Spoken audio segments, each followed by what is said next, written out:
Ancient history के top 100 MCQ series में हम जैन तक के डिस्कस कर चुके हैं क्वेश्चन, जैनिज्म तक। बेसिकली हम क्रोनोलॉजी देखें तो सबसे पहले हमने स्टोन एज देखा। कौन सी एज? स्टोन एज देखी। स्टोन एज के बाद हम कहाँ पे आए? हमने इंडस वैली सिविलाइजेशन देखा। इसके बाद हमने वैदिक एज देखा। वैदिक एज के बाद हमने महाजनपद देखा। महाजनपद के बाद हमने मौर्यन एज देखा। अब यहाँ पे हम शुरू किए किसको? जैनिज्म हमने देखा। अब जो आज का जो वीडियो है वो बुद्धिज़्म को लेके है। तो आइए शुरू करते हैं। कंसिडर द फॉलोइंग स्टेटमेंट्स, तो निम्नलिखित कथनों पर विचार करना है। इन महायान बुद्धिज्म, आपको पता होगा कि हीनयान महायान दो मेजर सेक्ट बुद्धिज्म में माने जाते हैं, ठीक है। अब महायान बुद्धिज्म में जो बोधिसत्व है अवलोकितेश्वर इज आल्सो कॉल्ड पद्मपनि। तो जो अवलोकितेश्वर हैं महायान में बोधिसत्व के संबंध में, उनको पद्मपनि भी कहा जाता है।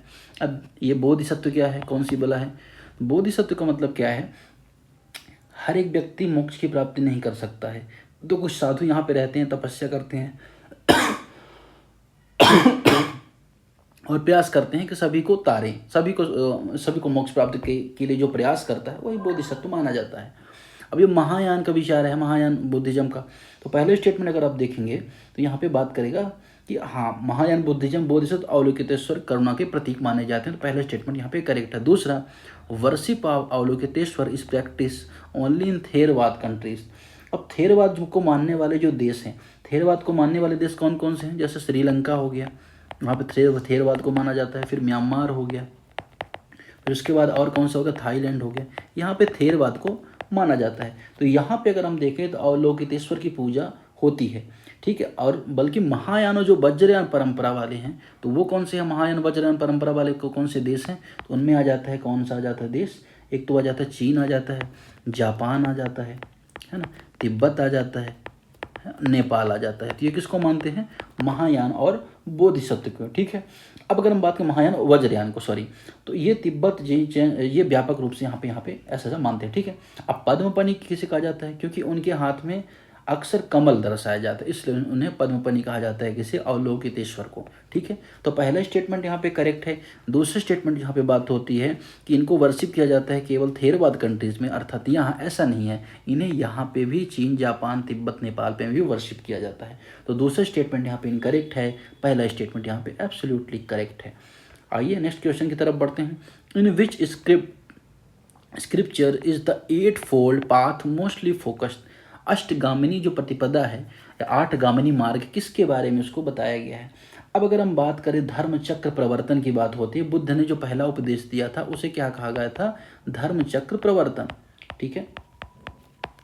जहाँ पे इसमें 8 अष्टांगिक मार्ग की बात होती है और 4 आर्य सत्य की बात होती है, ठीक है।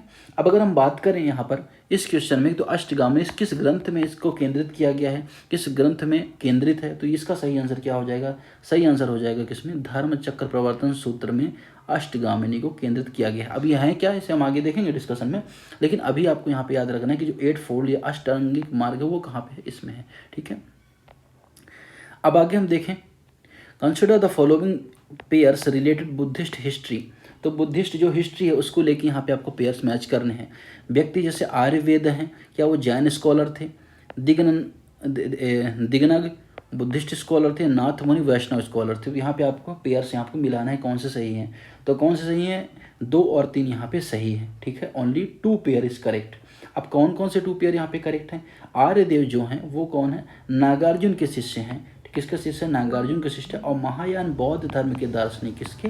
महायान बौद्ध धर्म के, जिन्हें आर्यदेव कहा जाता है, ठीक है। अब इसमें भी जो माध्यमिक परंपरा है जैन धर्म की, माध्यमिक परंपरा जिससे नागार्जुन मानते थे उसको मानते हैं। वहीं अगर हम दिगनाथ की बात करें, बुद्धिस्ट लॉजिकल है, ठीक है। साथ ही जो नाथ मुनि है वैष्णव अलवर संत माने जाते हैं।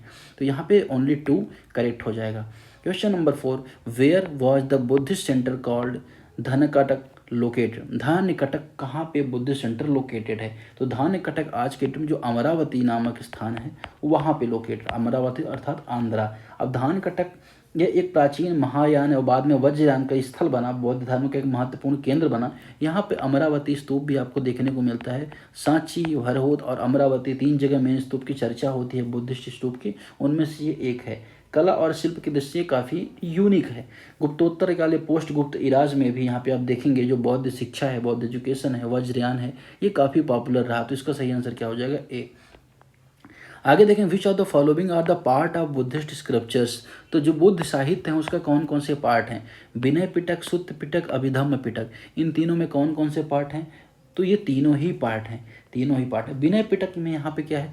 विनय पिटक में अनुशासन के बारे में, डिसिप्लिन क्या क्या होने चाहिए, इसके डिसिप्लिन भिक्षु अर्थात जो मतलब कि जो बुद्ध धर्म में जुड़े हैं, जो भिक्षु हो गए हैं, और भिक्षु का अर्थात जो महिलाएं भिक्षुणियाँ, तो उनके संबंध में जो नियम विनय पिटक में दिए हैं। सुत्त पिटक में क्या है? बुद्ध के उपदेश हैं, बुद्ध के प्रवचन हैं, इन प्रवचन को मान के आप जीवन की जो नौका उसको पार लगा सकते हैं। तो बुद्ध के जो प्रवचन है सुत्त पिटक में देखने को मिलते हैं।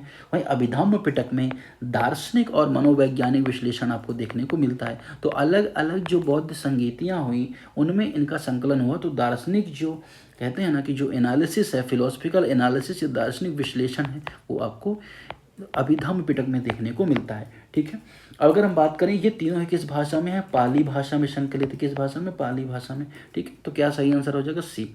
Question number 6, which of the following vows are precept are correct. तो कौन से बौद्ध संकल्प प्रतिज्ञा सही हैं? अब कौन कौन सी बौद्ध धर्म में मानी जाती है? कौन सी? ऑब्जर्विंग नॉन वायलेंस अर्थात अहिंसा का पालन करना। देखिए ये तो बौद्ध और जैन दोनों में माना जाएगा। दूसरा, stealing is acceptable if for family needs. अगर परिवार की आवश्यकता तो चोरी करना स्वीकार है। तो ये तो बहुत आसान है, ये बिल्कुल गलत है, ऐसा नहीं है, है ना, चोरी करने को मना किया गया है। तीसरा, extremely physical restrain is necessary. शरीर का अत्यधिक संयम आवश्यक है। अब अगर आप बात करें, बुद्ध ने इसको नहीं अपनाया। बुद्ध ने क्या अपनाया है? बुद्ध ने मध्यम मार्ग अपनाया है। बुद्ध और जैन फिलॉसफी में यही अंतर है। तो जो जैन फिलॉसफी है उसमें एक्सट्रीम अहिंसा को मानते हैं। ठीक है, इससे क्या हुआ कि बहुत सारे लोग इससे हट गए, किसान हट गए, खेती नहीं करेंगे, कीट कीटाणु नहीं मरेंगे, तो कैसे भरण पोषण होगा। तो जैन धर्म जो सिमटने का जो रीजन है वो एक्सट्रीमिज्म है। वहीं अब देखेंगे बुद्धिज्म अगर आप देखेंगे तो जो मध्यम मार्ग अपनाया उससे काफ़ी इसका विस्तार उस समय में देखने को मिलता है। ठीक है, question number 7, where was the Buddhism found. तो बौद्ध धर्म की स्थापना कहाँ पे हुई थी? तो क्या इसका सही आंसर होगा? मगध किंगडम माना जाता है। बुद्ध का जन्म अगर आप देखें तो कहाँ पे हुआ था? लुम्बिनी में हुआ था। लुम्बिनी में जो शाक्य गण हैं, शाक्य गण में उनका जन्म हुआ था। कपिल वस्तु भी देखने को मिलता है। ठीक है, तो आप जो भी ऑप्शन है यहाँ पे करेक्ट करेंगे। अब बुद्ध को ज्ञान प्राप्त कहाँ हुआ? बुद्ध को ज्ञान प्राप्त हुआ बोध गया में। बोध गया कहाँ है? बिहार में। फिर काशी में अगर हम देखें धर्म चक्र प्रवर्तन हुआ। बनारस में अगर हम देखें धर्म चक्र प्रवर्तन, जहाँ पे बुद्ध ने पहला उपदेश दिया। ठीक है, फिर बौद्ध धर्म का उद्गम संगठन रूप से अगर आप देखें ऑर्गेनाइज रूप से मगध किंगडम में माना जाता है। तो करेक्ट आंसर क्या हो जाएगा? B only. Question number 8, consider the following statements. Tibetan Buddhism is known as Vajrayana. तो तिब्बत का बुद्धिज्म उसे वज्रयान बोला जाता है। दूसरा, in Buddhism liberation is called nirvana. अब निर्वाण क्या है ना, निर्वाण महापरिनिर्वाण क्या है? ठीक है, तो निर्वाण मतलब मोक्ष की अवस्था को प्राप्त करना, महापरिनिर्वाण निर्माण माना जाता है। ठीक है, the Bodhisattva path is important for Mahayana tradition. तो बोधिसत्व मार्ग महायान बौद्ध धर्म की विशेषता। देखिए, अब बोधिसत्व के बारे में मैंने आपको बताया, जो साधक होता है, ठीक है ना, अर्थात जो व्यक्ति साधु है, पूजा करता है, वो केवल स्वयं के लिए नहीं बल्कि सभी प्राणियों की मुक्ति के लिए काम करता है। तो तीसरा स्टेटमेंट भी यहाँ पे करेक्ट हो जाता है, दूसरा भी करेक्ट है। और तिब्बत में वज्रयान को माना जाता है, अर्थात यह स्टेटमेंट भी करेक्ट है। वज्रयान की खासियत है कि इसमें तंत्र मंत्र है, साधना है ना, और इसमें देवी की पूजा भी होती है, उसका नाम मुझे नहीं याद आ रहा। तो all three are the right. Question number 9, who is the founder of Buddhism. तो बहुत आसान क्वेश्चन है। बौद्ध धर्म के संपादक किसे माना जाता है, प्रतिपादक किसे माना जाता है? तो गौतम बुद्ध को माना जाता है, जिन्हें 6ठी सेंचुरी BC में जिनका जन्म हुआ शाक्य कुल में। उनका वास्तविक नाम सिद्धार्थ गौतम मिलता है। कौन सा? सिद्धार्थ गौतम। 29 वर्ष की अवस्था में उन्होंने गृह त्याग दिया। उनकी पत्नी का नाम यशोधरा था, उनके पुत्र का नाम राहुल था। ठीक है, ये सारी बातें आपको पता होगी। 35 वर्ष की अवस्था में उन्हें बुद्ध कहा, निगंठनाथ कहा गया, अर्थात जो सभी बंधनों से मुक्त हो, है ना। Where was the first Buddhist council held. तो बुद्धिस्ट जो फर्स्ट काउंसिल हुई थी वो कहाँ हुई थी, ये यहाँ पे आपको बताना है। ठीक है, अब बताने चारों ऑप्शन दिए गए हैं, आप इसके बारे में आपको बताना है। तो क्या होगा करेक्ट आंसर? इसका करेक्ट आंसर क्या होगा? इसकी जो पहली काउंसिल कहाँ हुई थी? पहली काउंसिल राजगृह में। तो राजगृह में पहली काउंसिल हुई थी बुद्धिज्म की। ठीक है, अब ये अगर हम बात करें यहाँ पे तो क्वेश्चन नंबर 10 यहाँ पे कंप्लीट होता है। तो बुद्धिज्म के जो मेजर कॉन्सेप्ट थे, है ना, तो वो यहाँ पे हमने देख लिए हैं। कुछ चीज़ें रह गई हैं जिनको हमें देखना चाहिए। तो वो हम अगर एक वीडियो बनाएंगे अलग से, एक स्टैटिक पार्ट का वीडियो बनाएंगे जो यूपीएससी में इंपॉर्टेंट फैक्ट्स होते हैं जिनको हम वहाँ पे जान पाएँ, वो चीज़ हम वहाँ पे देख लेंगे। अब यहाँ पे जो फर्स्ट हुई थी कहाँ पे हुई थी, राजगृह में हुई थी, ये तो थोड़ा सा आप याद रखिएगा, और अजात शत्रु के टाइम पे हुई थी। सेकंड बौद्ध काउंसिल कहाँ पे होती, वैशाली में होती। सेकंड बौद्ध काउंसिल कहाँ हुई, वैशाली में हुई।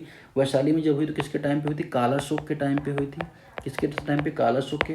फिर थर्ड जो बौद्ध काउंसिल वो पाटलिपुत्र में होती है अशोक के टाइम पे, पाटलिपुत्र में होती है अशोक के टाइम पे। और चौथी कुंडलवन में होती है कनिष्क के टाइम पे। तो 4 बौद्ध संगीतियाँ होती हैं।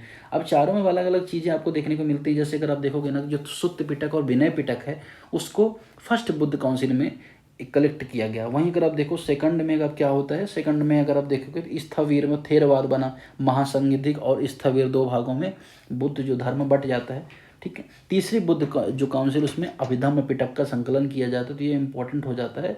और चौथी बुद्धिस्ट काउंसिल में अगर आप देखेंगे तो पहली बार बौद्ध ग्रंथ को लिखित रूप में दर्ज किया जाता है, त्रिपिटक के फॉर्म में। ठीक है, ये चीज़ हमने यहाँ पर देख लिया। तो आज की डिस्कशन फिलहाल इतना ही, मिलते हैं कभी।